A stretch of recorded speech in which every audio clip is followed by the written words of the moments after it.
Martynai, tęsėte susirašinėjimą žinutėmis su Mačiuliu? Ne, po to nebesirašinėjom.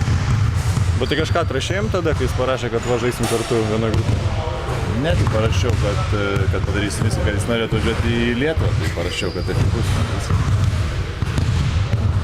Žaidimas su Panathinaikos su ypatingas kažkuo, nes ilgametis varžovas, pačiam buvo.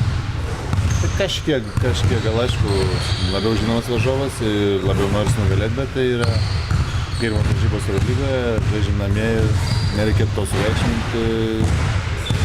Svarbiausia, kad gerai išanalizuotume, gerai pasiruoštume ir kad būtų geros varžybos mums. Panathinaikos komanda šiemet kažkuo kitokia? Nepasakyčiau kažkiek, kad kitokia. Aš susipažinau porą žaidėjų, taip pat jis tai Foci, bet supirko porą graikų, o šiaip tie žaidėjai vis tiek yra daug maž iš praeitų metų.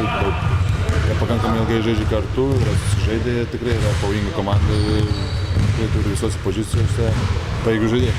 Kas tau asmeniškai sunkiausia būdavo rungtyniauti su Panathinaikos, nežinau, gal gynyba kažkokia ar...